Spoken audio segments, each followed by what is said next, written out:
ये उनका हनन करती रहती है लगातार। उसी में जो है जिस तरह से नवदीप को जो सुविधाएं जेल में मिलनी चाहिए थी वो नहीं मिली है। तो मैंने इस पर जेल सुप्रिटेंडेंट से बात की है और डीसी को भी इसके लिए कहा है, मीडिया के सामने भी ये बात रखी है। बाकी जो भी कोई भी आ रहा है मिलने के लिए, तो हम लोग का यही एक निश्चित एक हमारा एक एजेंडा है कि नवदीप जो निर्दोष होते हुए जेल में उसको रिहा किया जाए। आगे की रणनीति क्या रहेगी? आगे की रणनीति जो है अभी हम लोग हमारे स्टेट प्रेसिडेंट उनकी टीम बैठेगी, जो हमें सूचित करेंगे वो मैं अपने ट्विटर के माध्यम से मीडिया के लोगों को उसकी जानकारी दे दूंगा। उम्मीद है कि जो तानाशाही सरकार कर रही है, तानाशाही तो भीम आर्मी और आजाद समाज पार्टी के लोग तो बर्दाश्त नहीं करेंगे। और निर्दोष लोगों को जेल में बंद रखना ये कहीं भी कानून सम्मत नहीं है और ना ही संविधान सम्मत।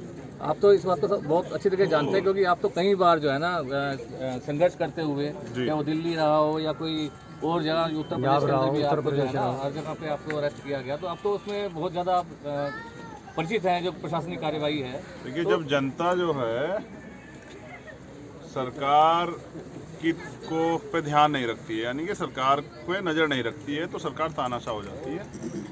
और लोकतंत्र में के जो मूल्य हैं, यानी कि विरोध, तो विरोध का जो अधिकार कॉन्स्टिट्यूशन देता है आर्टिकल 19 में, ऐसे अधिकारों को भी वो बाधित करने का काम करती है। मैंने कई बार देखा कि जब भी आप सरकार की आलोचना करोगे या किसी मुद्दे पे सरकार से सवाल करोगे, तो सवाल का अधिकार छीनना, सरकार उसको अपनी ताकत समझ बैठती है, उसके लिए वो बंद कर देती है, उसके लिए मुकदमा लगा देती है। मैं इन मुकदमों से और जेल से नहीं डरता हूँ।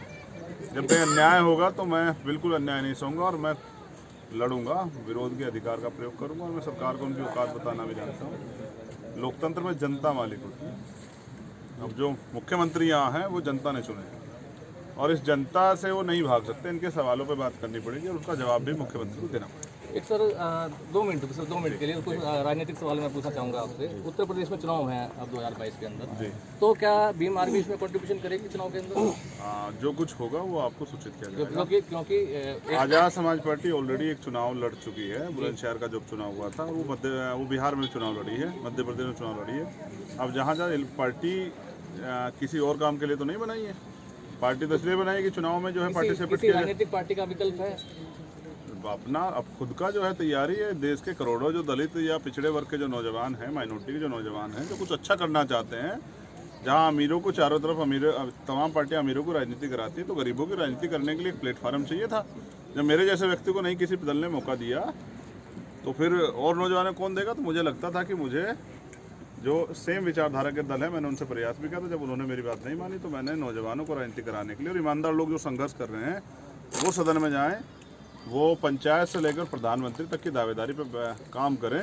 जनता के लिए राजनीति को धंधा ना समझ के, राजनीति को एक अवसर समझ के अपने समाज के हित के लिए कुछ करें। इसलिए मैंने आजाद समाज पार्टी के नाम से भीम आर्मी के साथियों का राजनीतिक दल बनाया, और वो राजनीतिक दल आने वाले समय में एक अच्छी ताकत बनेगा। उसके लिए हम लोग मेहनत करेंगे। हम लोग मेहनत का रास्ता नहीं छोड़ने वाले। आप अंतिम सवाल एक आपसे है कि आपकी ये राजनीतिक पार्टी जो वजूद में आई और अच्छा आप लोगों को ये समर्थन मिल रहा है, रिस्पांस भी मिल रहा है, तो क्या इससे अन्य पार्टियां जो उनसे उनको तो खतरा है ही, लेकिन क्या मायावती को भी इससे खतरा महसूस हो रहा है? बुआ जी को अब चाहिए कि वो भतीजे को सेवा करने दें। उन्होंने बहुत लंबे समय तक सेवा कर ली है, और एक अच्छे भतीजे को अगर वो अवसर देती है, नकारा भतीजों की बजाय, तो मुझे लगता है कि उनका भतीजा कुछ अच्छा करने के लिए और बाबा साहब और मान्यवर काशीराम साहब के अधूरे सपने को पूरा करने के लिए आगे बढ़ेगा।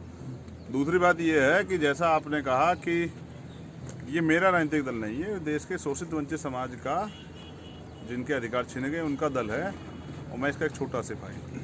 और क्योंकि मैं इस बात की पुष्टि कर चुका हूँ कि मेरे परिवार से कोई इस राजनीतिक मूवमेंट में हिस्सेदारी नहीं करेगा। तो जो मेहनत करेगा, यानी कि राजा का बेटा राजा नहीं बनेगा, जो मेहनत करेगा वो नेता बनेगा। कल आज़ाद समाज पार्टी का राष्ट्रीय अध्यक्ष कोई और व्यक्ति भी होगा जो मुझसे ज़्यादा मेहनत करेगा। इसको मैं सुनिश्चित करता हूँ, क्योंकि चंद्रशेखर लोकतंत्र को मानते हैं और लोकतंत्र को अपनी पार्टी में वो प्रदर्शित भी करते हैं। इसी तरह से लोकतंत्र अपनी पार्टी की फाउंडेशन हमने की है। धन्यवाद।